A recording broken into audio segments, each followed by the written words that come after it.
여러분 가지신 교재 13페이지 보겠습니다. 동방 박사들은 만왕의 왕이신 예수님의 탄생을 경배하기 위해 예루살렘에 왔습니다. 이 사실을 알게 된 헤롯 왕은 당시 2세 아래의 모든 아기들을 다 죽이려는 계획을 실행합니다. 그러나 하나님은 주의 사자를 통해 요셉과 가족들이 애굽으로 피신할 수 있도록 인도하셨고, 헤롯이 죽은 후에는 다시 이스라엘 땅으로 인도하셨습니다. 결국 예수님의 가족은 이스라엘의 나사렛이라는 동네에 정착하여 살게 되었습니다. 위에서 말한 동방 박사의 경배, 헤롯의 흉계, 애굽으로의 피신, 그리고 나사렛 정착 사건들은 모두 구약에 예언된 말씀이 그대로 성취되고 있음을 잘 보여주는 이야기들입니다. 우리가 방금 교재 마지막에 이 모든 예수님의 탄생과 성장에 관한 이야기는 구약에 다 예언된 것입니다. 이렇게 마무리가 됩니다.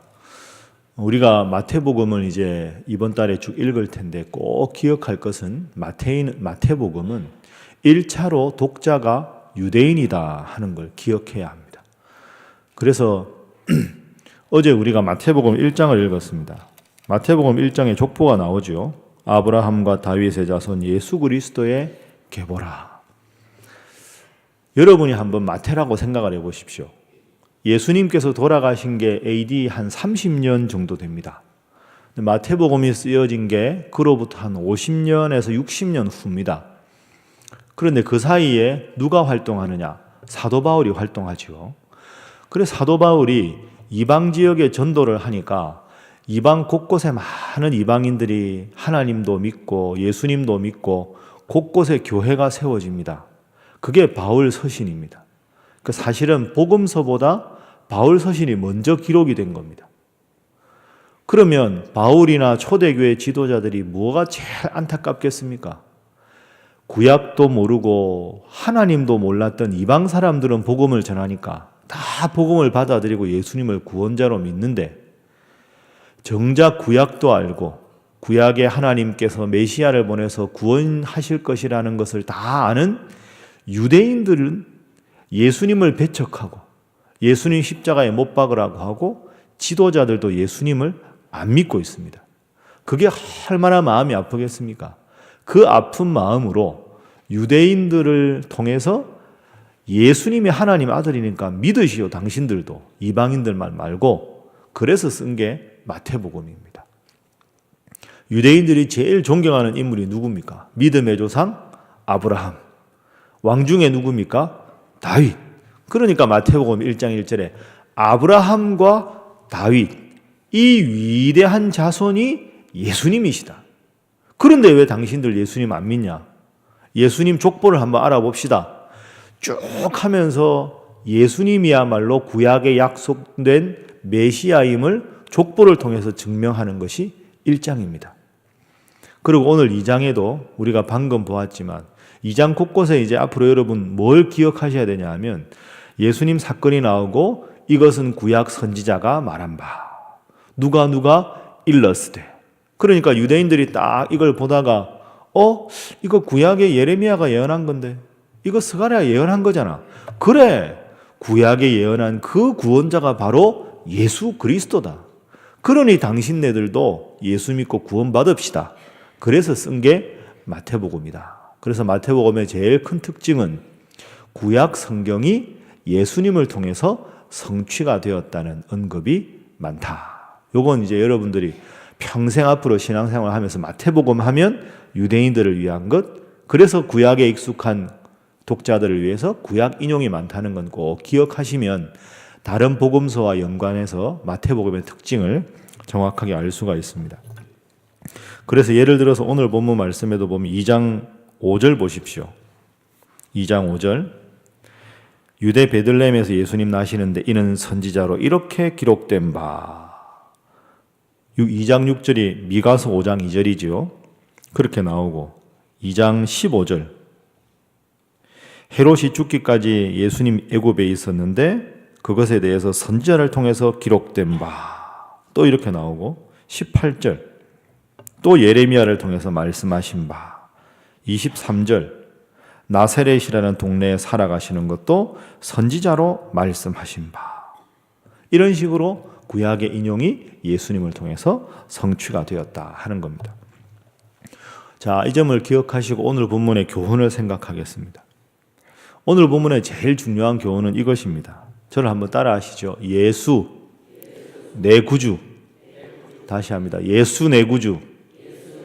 이게 마태복음 전체 오늘 2장의 제일 큰 교훈입니다. 좀 구체적으로 살펴보겠습니다. 여러분, 우리가 잘 아는 탄생기사 아닙니까? 오늘 예수님 정말 고생 많이 하셨죠.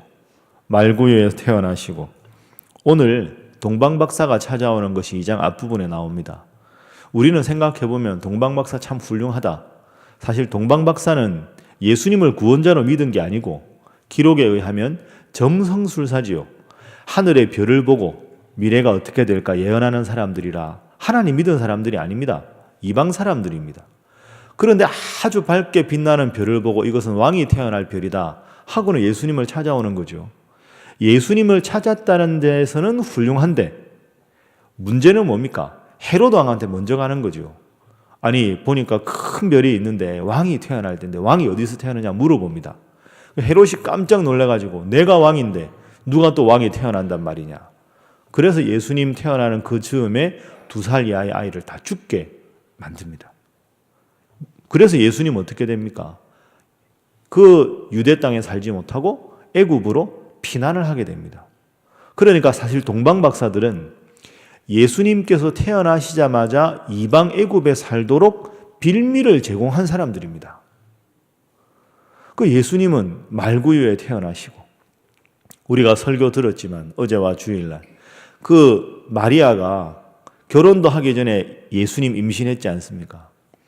여러분 우리가 마리아라고 한번 생각해 보십시오. 기가 막힌 일 아닙니까? 우리가 지난주까지 읽은 게 말라기서 말씀입니다. 말라기는 기원전 430년에 활동한 인물입니다. 그러면 말라기부터 이 세례요한과 예수님 사이에 400년간은 선지자를 통해서나 이 사사를 통해서 하나님께서 말씀하신 적이 없습니다. 그러니까 하나님의 계시가 400년간은 암흑시대로 나타나지 않았습니다. 그런데 웬 처녀가, 신분도 안 높은 처녀가 배가 불러서 주위 사람들하고 쉬쉬하고 알아보니까 천사가 나타나서 내 뱃속에 메시아가 난다. 그럼 여러분 마리아는 예수님 낳을 때까지 좀 표현이 그런데 미친 여자입니다. 미친 여자. 저 여자가 실성을 했구나. 지가 뭐 직분이 높은 것도 아니고 귀족 집안도 아니고 갑자기 처녀가 아기 가져도 할 말이 있다면 딱 저 여자네. 무슨 지가 메시아를 가져. 남편이 누구냐? 요셉. 목수잖아. 천한 목수. 세상에 저 둘이가 미쳤다. 딱 이런 평가를 받았을 겁니다. 기가 막혔겠죠. 예수님은 태어날 때부터 뱃속에 있는 미움받은 아이였고 태어나자마자 말구유에 그 추운 데 계셨고 그리고는 고향 땅이 아니라 저 애굽으로 피신해 계셨고 그리고 돌아와서 산 것도 수도 예루살렘의 번듯한 집이 아니라 시골 나사렛에 사셨습니다. 왜 예수님은 이렇게 태어나기 전부터 계속 고생만 하고 살아가셨을까요? 그 이유는 모든 사람들을 위한 구원자가 되기 위해서, 더 구체적으로 말하면 내 구원자가 되기 위해서 그렇습니다. 그 예수님 탄생 이야기를 읽어보면 우리가 다 어떤 위로를 받습니까? 야, 그래도 나는 최소한 태어난 건 예수님보다 낫다. 이런 생각을 하게 되잖아요. 그러니까 예수님은 제일 낮고 낮은 자리에 오신 거죠. 왜? 이 세상 모든 사람들을 다 구원하시기 위해서. 화려한 왕궁에서 태어나셔서 그 속에 사셨다면 예수님은 저 높은 사람들을 위한 구원자는 될 수 있을지언정 나같이 낮은 사람의 구원자는 될 수 없다고 생각하는 사람들도 많았겠지요. 그래서 오늘 본문에서 가장 중요한 경우는 예수님은 바로 나를 구원하기 위해서 가장 낮고 낮은 자리에 오셨다 하는 것입니다. 여러분, 때로 참 힘들고 답답하고 누구도 내 마음을 알아주지 않고 모든 사람이 나를 거들떠보지 않는다는 그런 심각한 외로움과 괴로움에 빠져 있을 때도 우리가 반드시 기억해야 할 것은 예수 내 구주. 나를 구원하기 위해서 우리 주님은 가장 낮은 자리에 오시고 지금도 나를 살피신다. 이것 꼭 기억하시고 늘 예수 이름으로 힘을 얻으시고 위로를 얻으시는 모두가 되시기를 주님 이름으로 축복합니다. 자, 그래서 두 번째 우리가 해야 될 기도 제목은 예수 내 구주, 두 번째는 평생 주님 잘 믿는 사람 되게 하여 주옵소서. 이렇게 기도하셔야 합니다. 오늘 본문에 스쳐 지나갈 수 있는데, 자, 한번 생각해 보십시오. 2장 3절에 보니까 동방 박사들이 헤롯 왕한테 유대인의 왕이 왔다고 하니까 깜짝 놀랍니다. 그래서 헤롯 왕이 어떤 반응을 보입니까? 자, 2장 4절 함께 읽어봅니다. 시작. 왕이 모든 대제사장과 백성의 서기관들을 모아 그리스도가 어디서 나겠느냐 물으니. 아멘. 모든 대제사장과 백성의 서기관들에게 그리스도가 어디서 나느냐 하고 물었습니다. 그러니까 헤롯 왕뿐 아니라 이 지도자들도 눈치를 챘을 겁니다. 드디어 메시아가 나타나나 보다. 그런데 어떻게 됩니까? 예수님 태어나셨을 때 아무도 이 사람들은 경배하러 안 옵니다. 누가 옵니까? 동방 박사들, 이방신을 섬기는 사람들, 그 다음에 목자들. 여러분, 목자들은 어떤 사람이냐? 우리하고 달라서 그쪽 지방은 유목을 하지요. 그러니까 목자가 수백 수천 마리 양을 데리고 목자들 여러 명이 가서 목초지가 있는 데 가서 좀 있다가 여기 풀을 다 먹으면 저쪽 목초지를 갔다가, 그래서 몇 달씩 나가서 야영 생활을 합니다. 그냥 그 외투 벗어서 자다가 짐승 오면 지팡이로 쫓고. 그러니까 이 목자들은 나가면 몇 달간 있기 때문에 몸에 그 양의 배설물 냄새, 씻지 못한 아주 고약한 냄새가 온몸에 배어 있는 사람들입니다. 그래서 목자들은 제일 신분이 낮은 하층민이고, 그래서 안식일 날 제사를 드리러 가지 못합니다. 회당에도 못 들어가고. 왜? 몸에 너무 냄새가 나서. 그런 사람들이 예수님을 방문하러 왔습니다. 이게 묘한 대비지요. 가장 높은 왕의 직분에 있는 사람은 헤롯이 예수님을 죽이려고 하고, 헤롯이 대제사장들과 종교 지도자들에게 메시아가 언제 날 것인지 물었는데 이 사람들은 정작 예수님을 찾아가지 않고, 이방신을 섬기는 동방 박사들이 예수님을 찾아가고, 가장 낮은 신분에 있는 이 목자들이 예수님을 찾아갑니다. 말씀에 정통한 사람들은 예수님을 알아보지 못하고, 말씀에 대해서 잘 알지 못하는 사람들은 예수님을 경배하는 것이죠. 오늘 우리에게 적용하면 어떻게 되겠습니까? 우리가 하나님 앞에 자랑해야 할 것은 신앙의 연륜이 아니라, 직분이 아니라, 내 작은 열심이 아니라, 오늘 이 순간에 내가 비록 많은 것을 가지지 못했고 많은 능력이 없어도 순수하게 예수님을 사랑하는 마음, 그 동방 박사들이, 그 목자들이 예수님을 말구에 찾아가서 경배한 그 마음이 우리에게 필요할 줄로 믿습니다.